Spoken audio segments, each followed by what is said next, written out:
Hello everyone, I'm Prasad Kudche, the host for the podcast Parallel Perspective. Today we have an honorable guest who is working, in a field which is most desired, field which is very much related to everyone's life,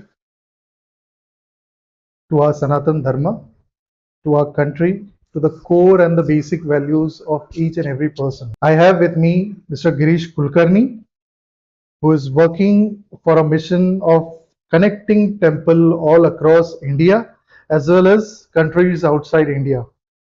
Let us hear more about his mission, vision, and let's hear his perspective to start with. Welcome, sir. How are you? Namaskar. Thank you very much. Thank you for having me here. It's a pleasure to being here on this show and discussing perspectives in a different way. We all come from different backgrounds, and entrepreneurship has been an integral part of our journey. Yes. So let's take this further and fill it up with your questions and loads of fun across the industry that we belong to. To our audience, I'll just give you a brief background. So generally what I do is whenever we have our honorable guest on board, I do not discuss much about the insight because don't want to keep, let the rawness of the whole impact go away. Right. Because it overwhelms as an anchor, it overwhelms me also as a podcast host. And this happened today. So when I, got to know about the whole experience, what you have been, I mean, when you started your mission and with your experience, it actually overwhelmed me on a part that, some things are very grand. Right. And I'm very, what do you say, I'm pleased. I am really blessed to have you on our platform today. Sure. And when we say parallel perspective, the basic perspective of all our audiences for me is also that from the age of 20 to 50, Sure. whenever I start, what is our mission? What is our vision? Sure. So I would like to know that how did your journey start and what inspired you to do this? So largely when we talk about topics related to temples, see, typically born in a Maharashtrian family with a Brahmin background, so we have been having the essence of gods, goddesses, rituals, karma kand, pujan, visiting temples since childhood. Yeah. So when the Upanayan sanskar happens or when vidhis happen in families, there are some rituals that you tend to follow. Correct. So as you get exposed to new topics, since childhood we've been visiting a lot of temples and trying to know more. So it has been a long journey and a wonderful one to know more about the temples, things around the temples, what is this god, why is this goddess like this, what are the different rituals related to these temples, and so on and so forth. So there is where the seed of thinking about temple and the temple ecosystem was germinating in me, and thoughts came in further, and there is where the journey started. So largely speaking, when we get exposed to a specific topic time and again, that is the kind of experience it multiplies, and the journey moves further. So there is where at an early age of 7 or 8 is where this thought moved ahead. Eventually, being brought up in Mumbai, we used to travel to Siddhivinayak Mandir regularly on a two-wheeler. Kiran, who we used to always travel down to Siddhivinayak, and on every Tuesday, come back, wait at a specific place, have a juice and a sandwich, and come back to Thane. Somewhere the honesty of going to Siddhivinayak was genuine, where Bhagwan Ganesh blessed us with the fact of working very closely with the Siddhivinayak temple. And there is where the journey of interfacing closely with temples began. And that's how Temple Connect came to action. And we gave birth to an initiative where Temple Connect was more of a platform to document, digitize, and distribute content related to the temple economy. And that was a time where the .com era was very, very new. So this was back in 2000. Yeah, it is about 1998 2000. So this is when you started this concept of Yes, temple. it's about 21 years old now. Wow. Yeah. Wow. So Temple Connect happened because someone picked up cricket, someone picked up Bollywood, someone picked up various topics as per whatever could go online. I picked up temples and information around temples. So thought was how Wikipedia is about putting content about people.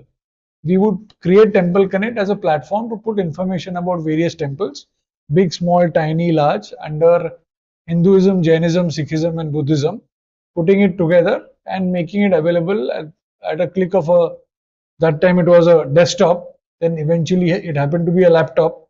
Now it is at a click of a phone. This information is available for people to gain from. You know, what fascinates me is if you see Goa, if you see the amount of temples that we have are humongous. I mean, and then when you segmented them into Sikh temples and then sorry, Jain temples, Hinduism, Jainism, Sikhism, Buddhism. yes. So the diversity that we have, I'm sure that you must have traveled all across India.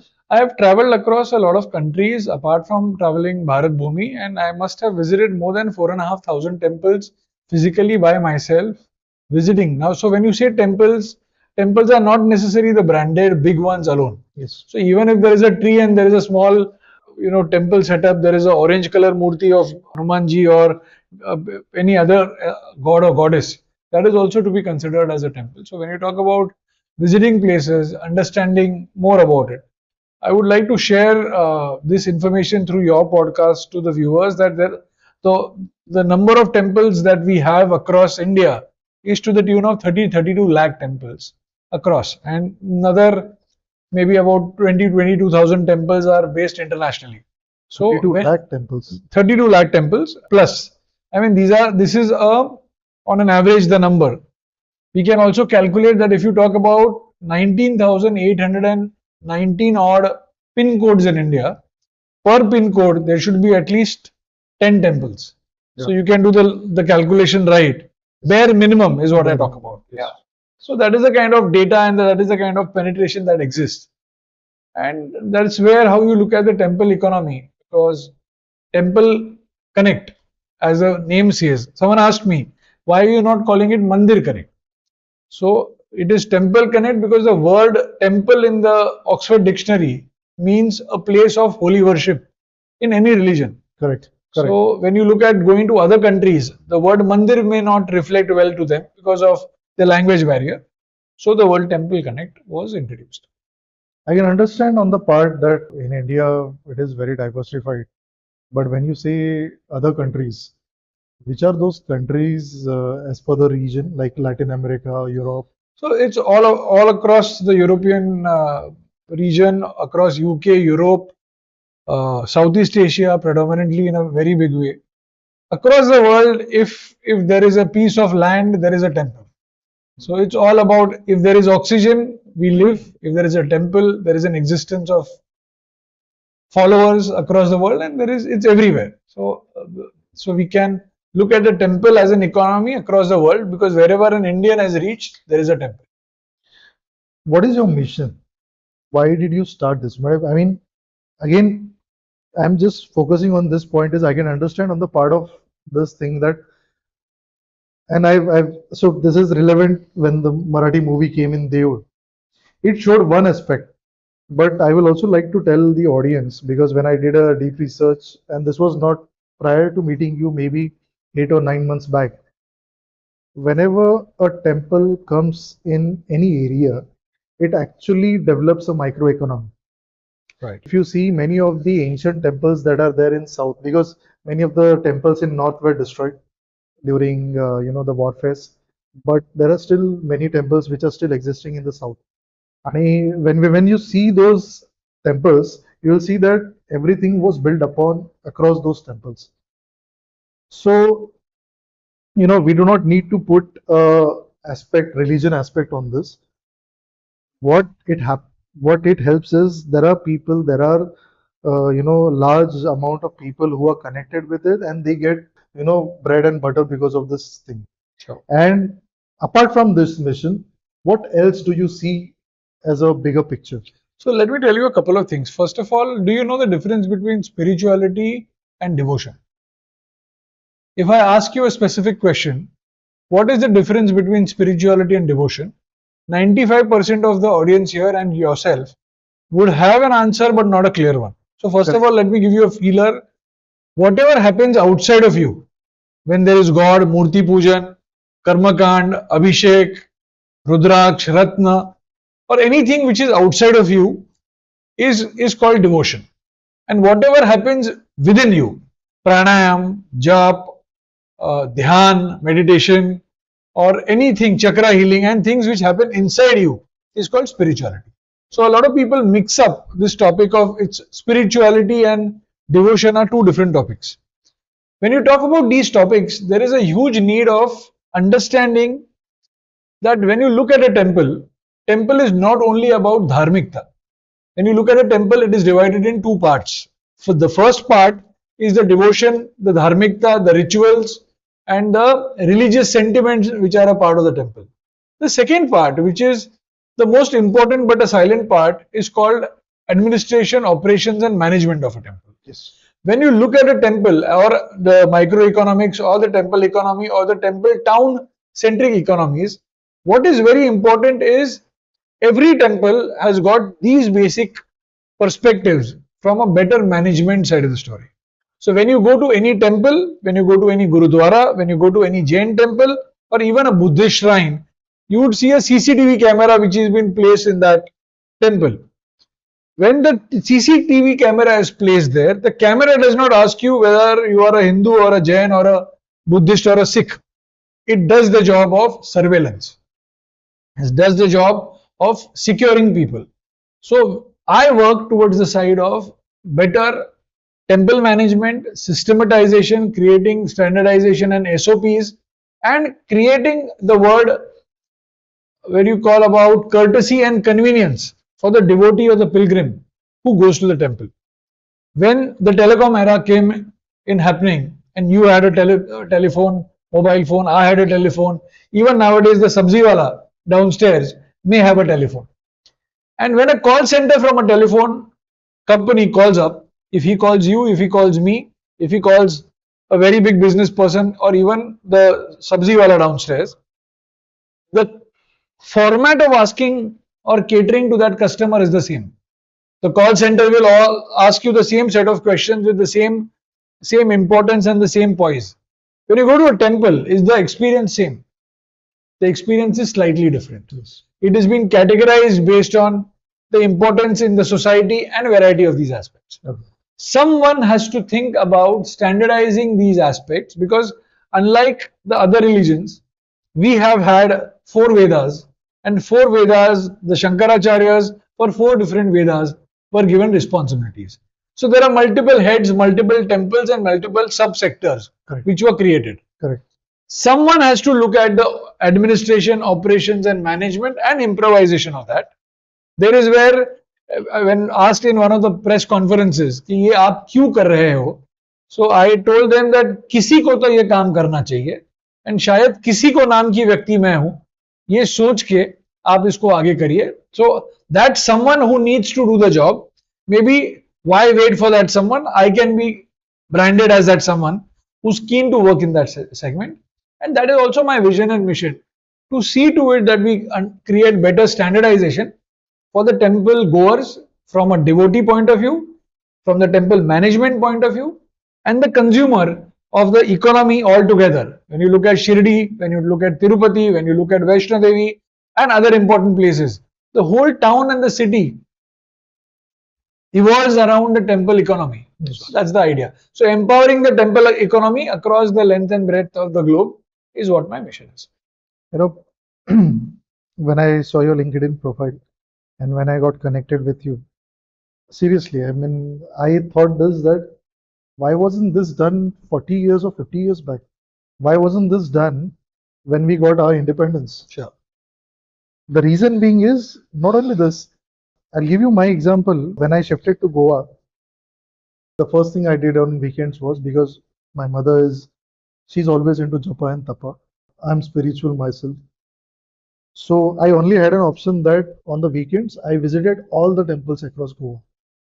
I had written a LinkedIn post also that, Goa is not for drinking, Goa is for seeing the temples and living the temples. Sure. If you see the culture around Goa, if you see at every temple, they have bhajan kirtan regularly, which we miss out on, in Maharashtra. Sure. The aspect that it brings to the lifestyle is Right. there was a specific reason of all these activities being done in. We as a generation, we talk a lot about anxiety. We'll talk about, getting socialized.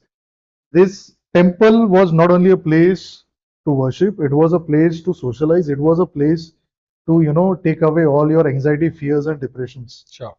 And what larger picture I see is this. I hardly know about temples in India. Now, I'm really astounded with the figure that you gave me, 32 lakhs. How did you get this figure? So there is a lot of research which happens, first of all. So let us convert this into a crisp discussion mode, because all our audience and us, we would be already knowing a lot of backgrounds altogether. So if we talk about, No, I just want to understand, like, how did you come across this research? we have 21 years. 32 lakhs. 21 years is a long time Yeah, yeah, for us to work on the area Yeah. of activity. yeah. Even if you go for a thumb rule, even in the pin code that you stay, what are the number of temples in one pin code? So we look an average of 110 temples per pin code. There are about 19,000 plus. So, see, when I see in the perspective bringing those 32 lakh temples into the platform, you surely must have needed a team and people. So we've not got all the 32 lakh temples on our platform yet. We've only reached 9,864 temples and across 57 countries.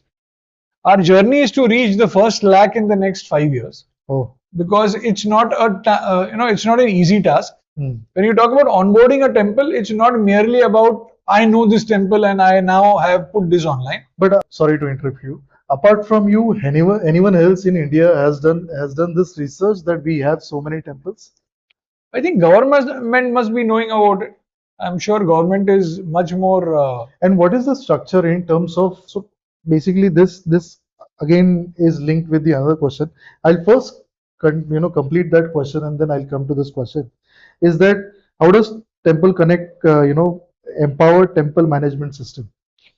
So primarily, when you talk about the temple management space, when you talk about administration, when you talk about operations, when you talk about SOPs and standardization, there are so many initiatives created by Temple Connect to create an interface with the key people. So there is an event that we organize called as the International Temples Convention and Expo, where under one roof, last year we organized the convention at Varanasi at the Prime Minister's constituency, which was inaugurated by Param Puja Sarasanga Chalak Mohan Bhagwat ji. Eminent people from over 1,500 different temples, representing their temples and the setups from their temples, participated. Small temples learn from the larger temples. When I say small and larger, it's about temples with footfalls, smaller number of footfalls, larger number of footfalls. Temples specialists on various topics like safety, security, surveillance, disaster planning management, funds management, sustainability are the topics where people discuss. It's a 3-day session where it's like a workshop driven initiative and topics. Similarly, we also pushed it through various people in the society that temple management course needs to be initiated. Yes. So past 8 months, there was a special team of eminent people from the temple backgrounds. Some people like Dr. Suresh Haure, who was the ex-chairman of Shirdi Sansthan, a member of Legislative Assembly and a senior politician, Shri Prasad Lad, who was also the chairman of our convention, who's ex-Siddhivinayak temple. And other eminent people from various temples participated to create this course along with V School, Mumbai, Welingkar Institute, Mumbai University, and Pune University. And we put together a course for which is a 6-month diploma course, a 6-month certificate course, 1-year diploma course, and 2 years MBA in temple management. So the idea is about taking the first step. When the first car was made, it did not have a reverse gear, right? Eventually, they understood the value of putting a reverse gear. Today, we are into that evolution version of understanding what needs to be done and at least creating and putting it there. Times I hear that, as you said, that why did not something like this happen 30, 40 years back, sometime back you mentioned. That time technology was not so evolved. That time the time had not come. Even right now, after 500 years plus, Prabhu Ram Lalla's Murti got installed in his own temple. I want to come to you on that point. So when we come to that, the idea is that everything has its own time. If your intent is in place and if you have the right vision of executing it and you don't wait for others to, come and, just talk about it. If you know you believe in it, you should take it up. So that's what temple management led us to. Correct, correct. So before discussing, we were discussing something in Marathi and you said, Padlo manaise nahi. So that reference is that someone has to start it. And you gave a very right start because I feel that this is the sector which is very unorganized. It is the most organized, unorganized sector. Organized, unorganized, yes. And then what challenge I see is when you connected with this 9,000 temples and when you say SOPs, every temple has its own SOP. Every temple has its own resilience also because they have built upon their cultures, they have built upon their SOPs, not written one, but the Tantra, Japa, Mantra or the procedures of puja that they have been following. Sure. And these are generally the people from last many lineages who are doing this. Sure. What challenges did you face in terms of getting this into the system and the SOPs? So I'll give you an overview when you talk about technology or when you talk about challenges, right? So I give this example that when I was born, there was nothing called as WhatsApp. Correct. Okay. When my daughter was born, WhatsApp was existing. So my generation did not understand the use of technology as smoothly as much as my daughter's generation took it up because they had seen that at birth. Right. We may have seen the television, ECTV, black and white television version. We are the luckiest generation who has seen the color TV generation, the satellite TV generation, then the telecom generation, pagers, mobile phones. Then the technology has improved to the level now that we've seen the AI also.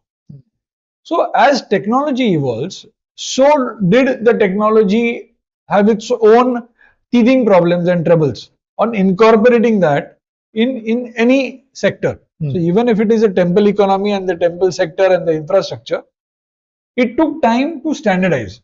Right. Money played a very important role because organizations or temples who had money from a very early point in time, they could invest that in a better system. So when I went to Tirupati for the first time in the year 2000, 2001, there used to be this band which Tirupati I remember used to give us, and that band was somewhere where it used to print 24 years back. It used to print that which queue, which line, what time you have to go and stand, and there was a barcode on that and a scanner. They used to have a scanner, and we used to go and stand in the line, and they could implement that so many years back. Why did another temple not implement that? Because money is needed for research, money is needed for technology, money is also needed for risking that part if it goes fail. So it is public money, it has to be used in the right way. Temples who did it well, so Tirupati did it well, and eventually other temples could always go to Tirupati and learn that technology, where the technology transfer was an easy aspect. But it takes time. Everyone cannot do it on day one. Someone did it, someone learned from it, and someone adapted it. So when you talk about technology or when you talk about new age systems, we have to. So every mother takes 9 months to deliver a child, be it yours, be it mine. So every process has its own time lapse or the timeline that is needed. We should give it the benefit of doubt and wait for the best to come out of it.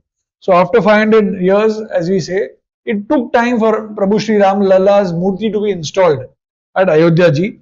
But at the right time, on the 22nd of January, it was installed, and now we celebrate that.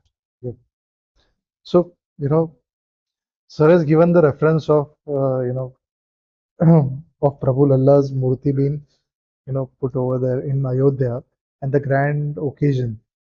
You were connected with that event. Yeah. Can you please give us the insight? So they say that I've been into the business of media, events, and entertainment for 30 years primarily. And there is this one video which went viral on the 22nd of January 2024, stating that 30 years of my learning to be a good event manager and 21 years of experience in closely working with temples made this opportunity a reality for me to work on the Ram Mandir launch at Ayodhya. I was a part of a important group of people who were leading and working the design, decor, event, execution, management, logistics, and the celebration of Ram Raj, which came on the 22nd of January. So, fortunately, apart from the 8,500 super VIPs who came there, we were a bunch of people who were there in Ayodhya ji for about 57, 58 odd days and were closely working in making this celebration a larger one. So I consider that as a blessing for not only this birth but births below. And I think timing is something which happened, which was superb for us, and that is what has been the best achievement of my life. ना ये पहले हुआ था, ना ये आगे होगा. The kind of situation where I could be a part of the launch and witness that personally when all the eminent people were there and our Honorable Prime Minister made this a reality. I would just say because it tells us that in our dharma it is only about the karma that we have done, the 30 years of karma in this life, Correct. and there must be many good karmas of your past life. True. Because 150 billion people, hardly few people. How much is it? It's hardly 0.01% population who really got a chance to be a part of event. My Ishta Devta is Rama. Right. And as you were describing, it is giving me that feeling because I pray a lot for Lord Rama. I pray a lot So for. one correction here. One correction, and I make it to the audience here also. My dear friends, it is called Bhagwan Rama, Devi or Devata. The word Lord did not exist with us before the Britishers. So I urge you all through this platform, starting with you, there is no word called as Lord to be quoted before our Devis and Devatas. It is our Ishtadev, Devi or Dev or Prabhu are the words that we need to refer. Stop using the word Lord, because Lord usually came from the lordship concept through the British era And it is around. sometimes it is downsizing the whole name and everything. And in the So Bhagwan, Devi and Dev is a word I urge you through this podcast that you should follow. yeah, this is what English medium and the teaching of this world and the whole net thing is doing to you. And this is thank what you. people like us come and correct. Yes, and it is needed. It is needed. I mean, so consciousness is not developed by this, and this is also one of my mission. Right. Perspective, because we are always going in straight line. We are not looking across the world, and I would have never known this. Thank you for correcting me in this part. Yeah. Now I take you to the next question: is how do you balance tradition and the technology in your? So first of all, I consider myself as a network and a platform service provider. So when an internet connection comes into your house, your family uses the internet connection. Correct. When the same internet connection goes into a very large corporate, Yeah. they use it for business. Yeah. I am that connector or the frequency which connects temples and the temple dependent economy, the suppliers as well as the specialists in various categories. How you use internet, how you use electricity is your strength. But making it available and having the best speed is something which the service provider does.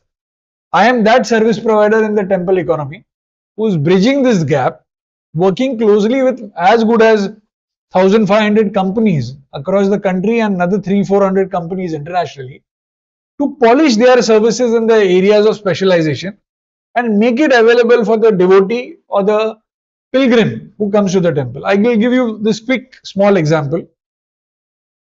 When my daughter was 3 years old, we went to a shop for grocery shopping, and then she showed me her demand was for me to pick up a Kellogg's cornflakes. So I picked up the cornflakes by a specific brand and I got it home.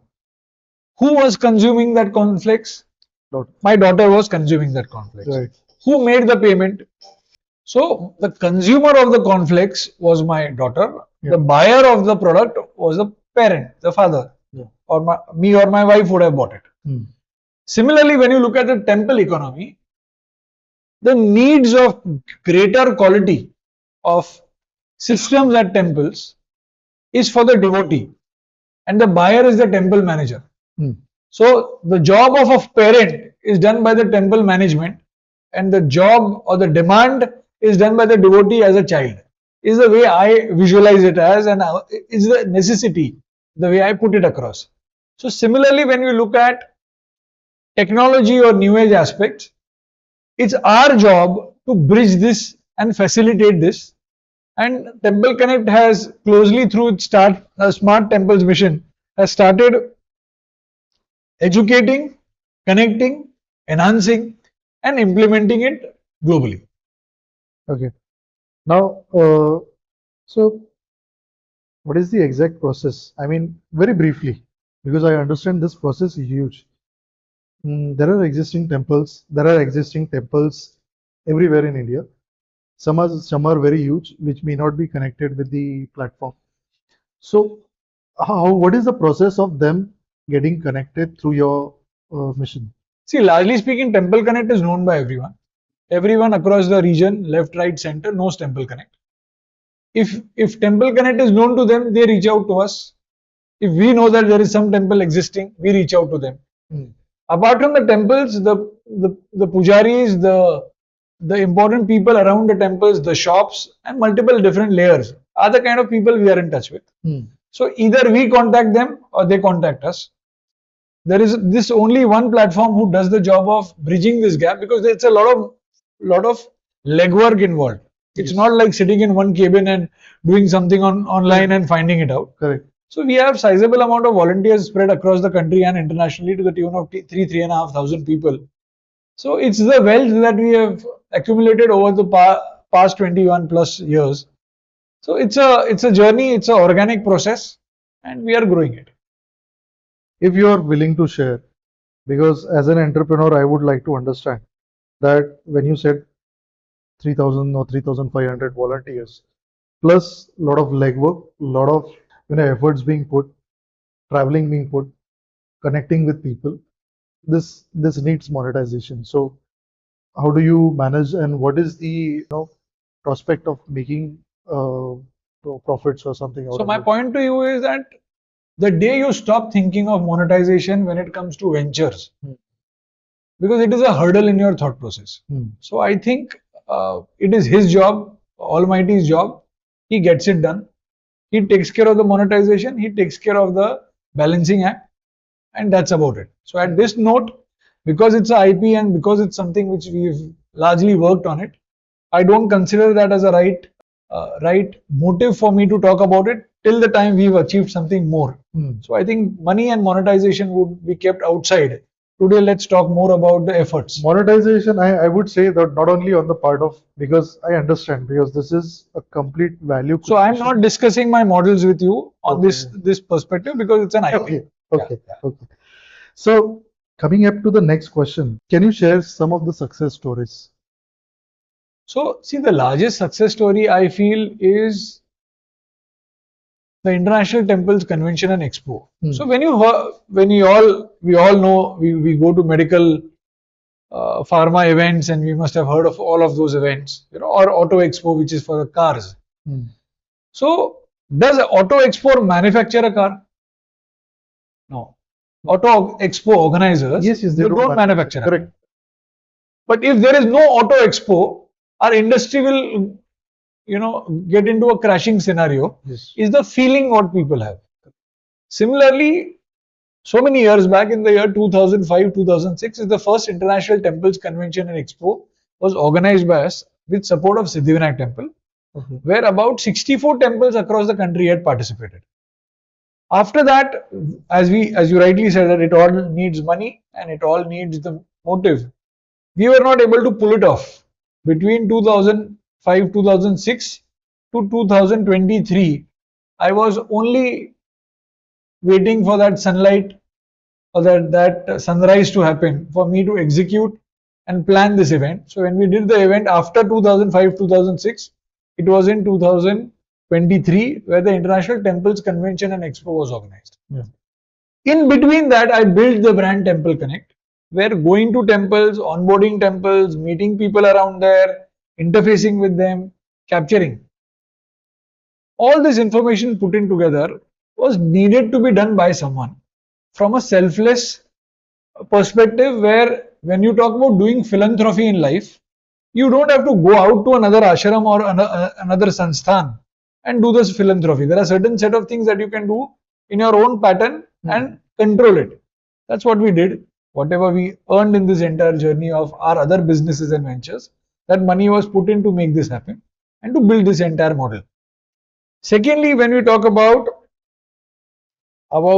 large number of activities which were taking place and developments were happening, as an IP, the ITCX initiative was blessed with a huge number of temples participating. More than 1800 delegates participated in the convention. It was a 3-day convention where topic specialists came, spoke. We learned from each other. There were workshops and so on and so forth. So a great recall of right intent with right people and right solutions was ITCX last year. This year, ITCX would be scheduled in the month of December. Dates to be soon announced, and we would look forward for you and your set of media to be a part of that and take the information to a greater extent. So that's about. I again got stuck to that point because I saw the grandness of the international convention. Correct. Because the dignitaries, all the participated it, the chairman. How did you pull this, getting all these people? 20 plus years of hard work, 21 plus years of hard work, relation building, Yes. and network. Yes. Because it's all about people, network, and understanding and creating the value for them to understand. And for them to understand that this is there because they have to come out and speak. So when you talk about temples being small or large, there are land banks owned by them. Now there is illegal, encroachment of at various places, and there are legal issues happening.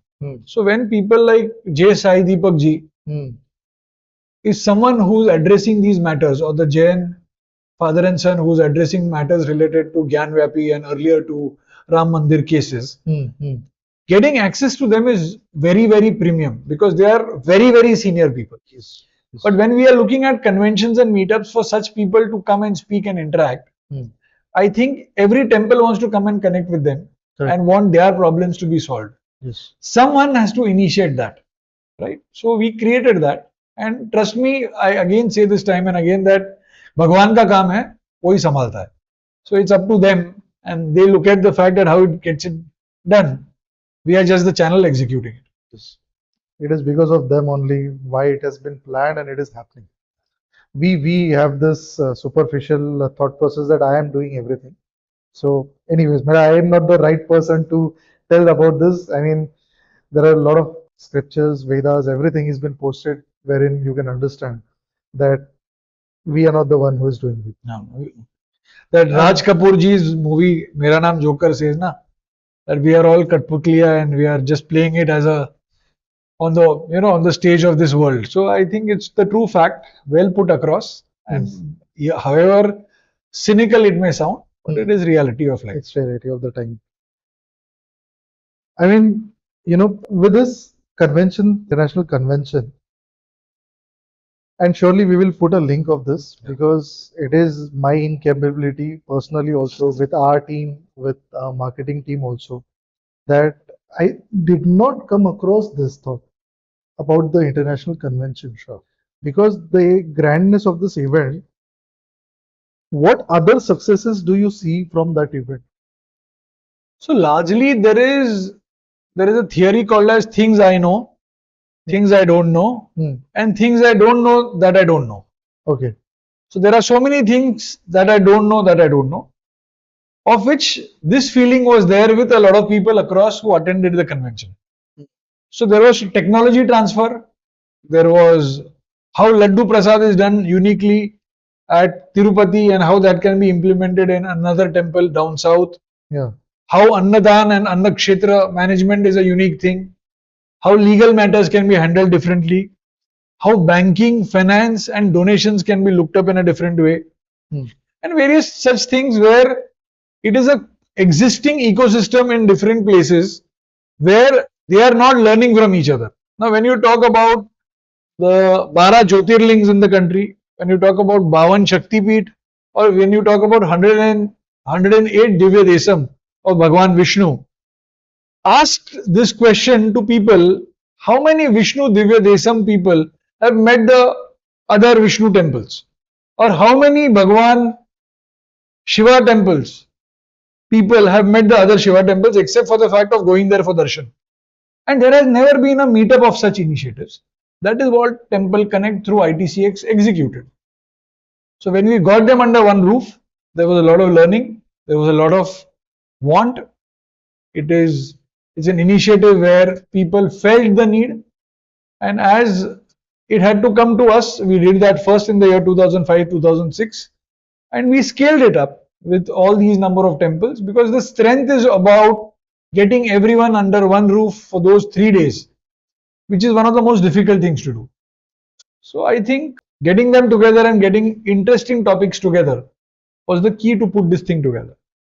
Putting on a perspective part, because as you rightly said that it took you 30 years to build up, but when I see it as a perspective, don't you see that people have awakened more in last 5 years or 4 years?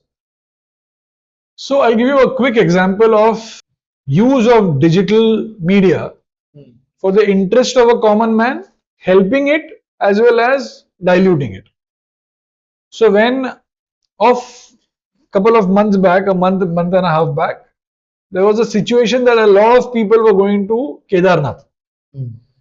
And there was a fraud which happened where there were some people online who were taking booking of your helicopter booking. And they were taking payments from you in Jamtara style. And when you reach the location where you are supposed to now board the chopper or the helicopter, they said there is no booking because there was a fraudulent booking that was taking care. And if you go on LinkedIn and see my post, you have one of the appeals which I've done for people to only work through IRCTC or Pawan Hans are the two platforms who are the authentic platforms. What happens is we feel अपने साथ ही गलत नहीं हो सकता. Correct. And that feeling that नहीं वो शायद दूसरे को नहीं मिला होगा पर हमें मिल जाएगा is a myth. Be in realistic perspectives, we need to think about it. So when you talk about digital media can also do the job of helping you to get a news that if there is a landslide there, people are leaving from here. Correct. And there is a landslide there, we need to understand that we should not travel during that time because the numbers are big, there is blockage, people cannot come, people cannot go, but we don't understand the seriousness of not going. So a controlled approach of visiting such important places where they are based at very difficult locations have to be standardized by the government, has to be standardized by the temple trust and organizations who drive these places. Do they not want to do it? They want to do it. Are they able to do it? They are not able to do it. Why are they not able to do it? They have their own limitations. But when people like us and more people, more eminent people like us reach out and speak about such topics, the public awareness goes up. And it is for the public who has to take care of self. When you're flying an airline, you know the flight purser tells you that when the oxygen mask comes down, first help yourself, then the person next to you. So people have to think that when situations like this come, think positively, don't get into chaos, don't create chaos because of lack of knowledge. and be very prompt when you get to know wrong information. Another example to quote is when there is a Kawad Yatra which takes place every Shravan month, Mass. There are systems that needs to be created at different Jyotirlings because the Kavadiyas are getting the Ganga Jal or whichever Jal from whichever river and offering it to Shivji's Shivling. So logistically there is a lot of chaos and people are not even getting 3 nanoseconds to witness that Aradhya or the Darshan. Systems are needed. Joint efforts are needed.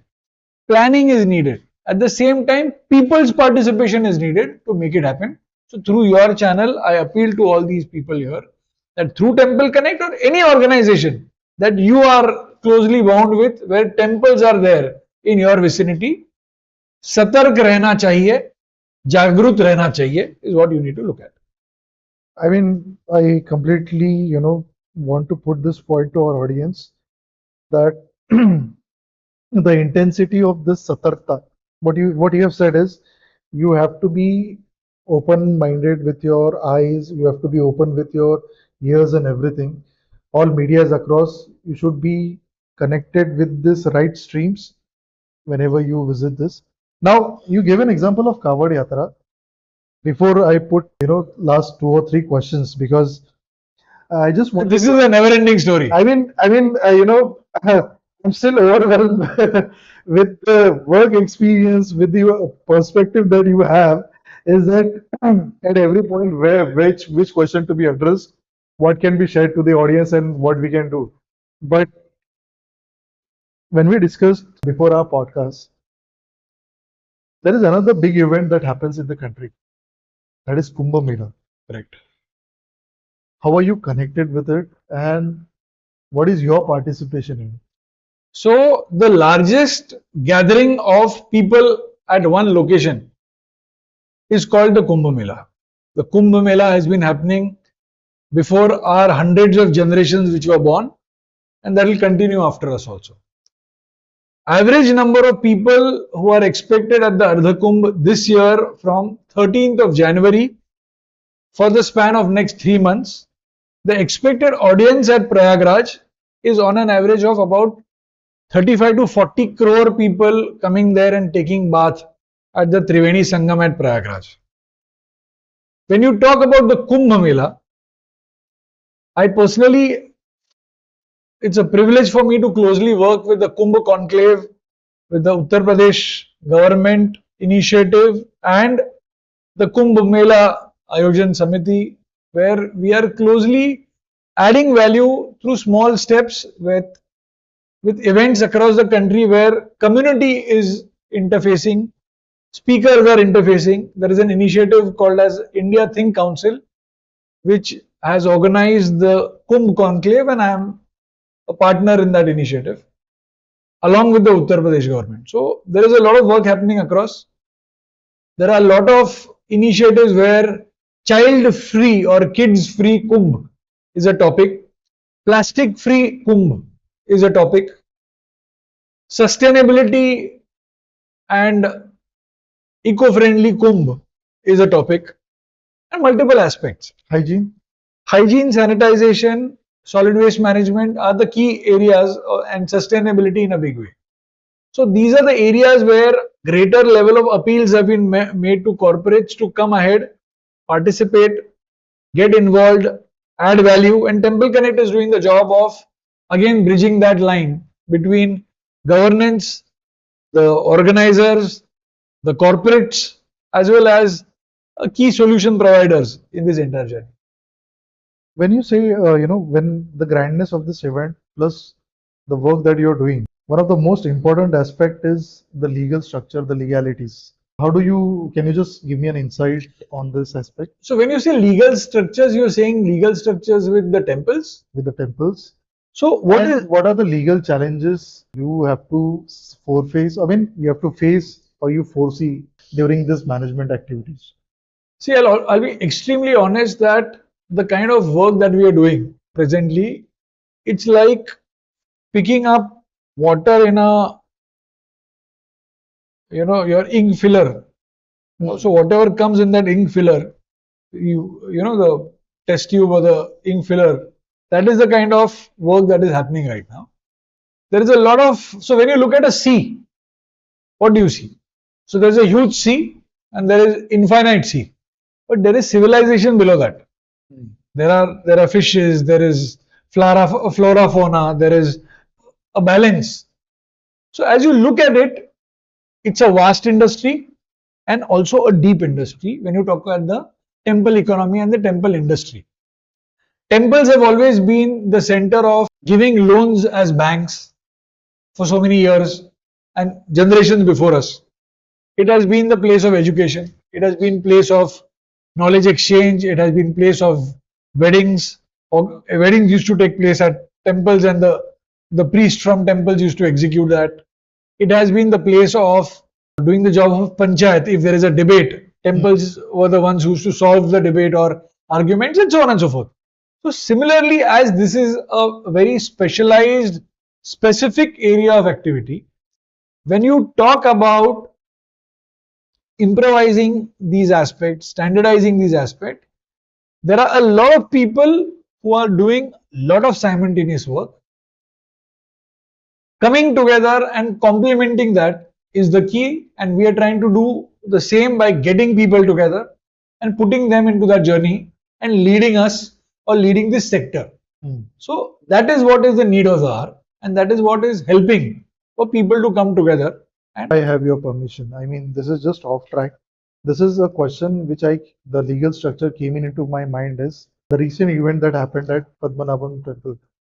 The doors were opened by the government, and then whatever was there, it was forfeited, or it was, I think, taken by the government. it is there itself. Okay. It was open. There was an audit done. That the doors were closed. So what is your question? So my question is, the governing body. What is the structure of this governing body, and what role does government play into these bodies of the temples? Okay, brilliant question. Good to get some knowledge to the viewers. So there are 5 states in India where every temple in those 5 states are covered by the endowment board. So Karnataka, Andhra Pradesh, Telangana, Kerala, and Tamil Nadu are the 5 states where the endowment board or the government has a department which controls and manages the temple. Right. Other states are, so some states like Maharashtra, Goa, Madhya Pradesh, there is Mumbai Charitable Trust Act which controls the temples. Not all temples are controlled by the government, but they are registered in a specific format. When you look at east, west, north, south of our country, the parampara, the rudis, the patterns of running temples and systems which are followed in temples, although it is Shivji temple in northern India and Shivji temple in Rameshwaram, the processes and the vidhis are same, but there are certain do's and don'ts which are followed in a different way.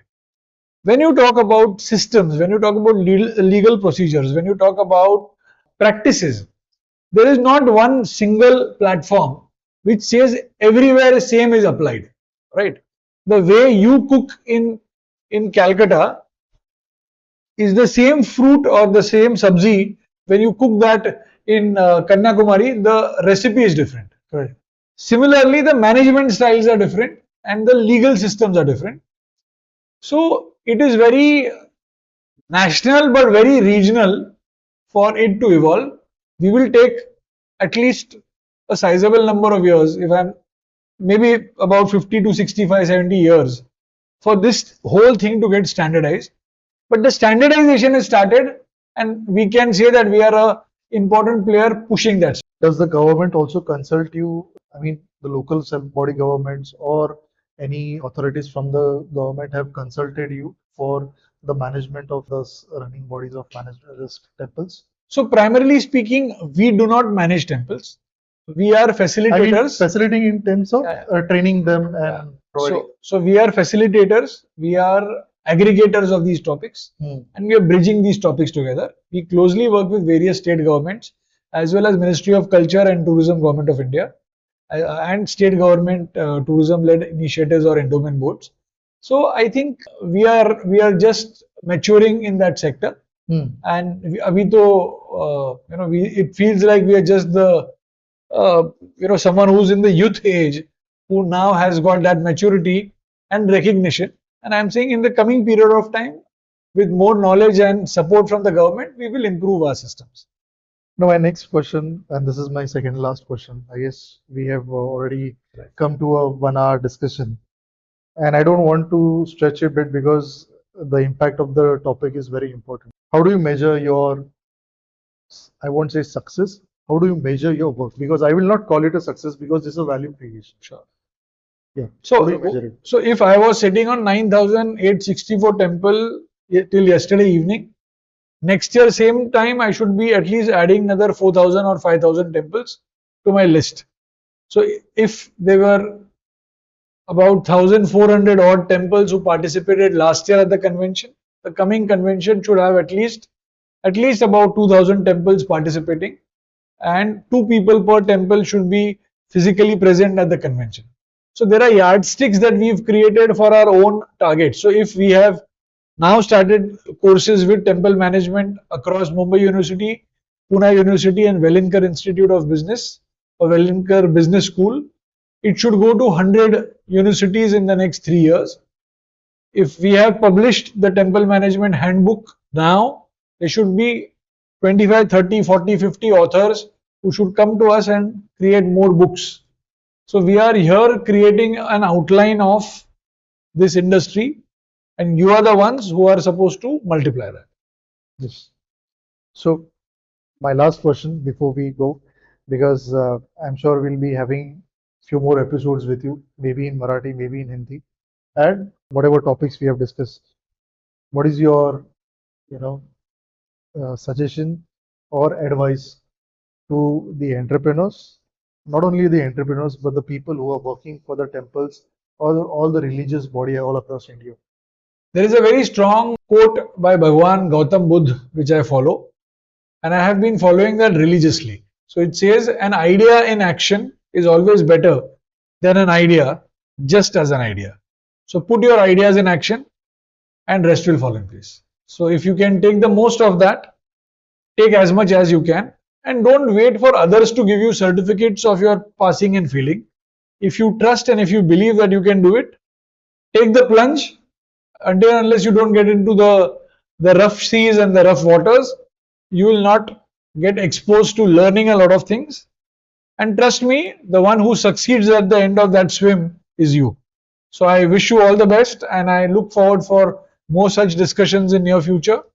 And on that note, I wish that we get more information on temples through your network.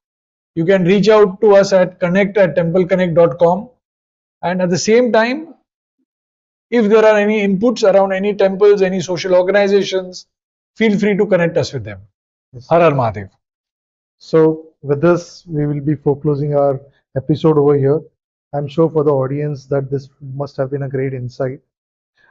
What we try to do is build a different perspective. As I said, that we are building perspective all across the sector. Temple is something which is, no one, sees it that deeply. And I'm very thankful to you. Mr. Girish is an extremely busy person to find, and lucky enough that I got connected with him. He has given me a time. I think he's traveling again and he won't be here for next 2 months. And I'm very much thankful that you gave your time. It's an honor to record an episode, first episode with you. I'll say it first because I want to do many more. Sure. I'll do a lot of research. I'll, give a lot of information to our audience in the next episode. Thank you so much, sir. Thank you for your time. Thank you so much.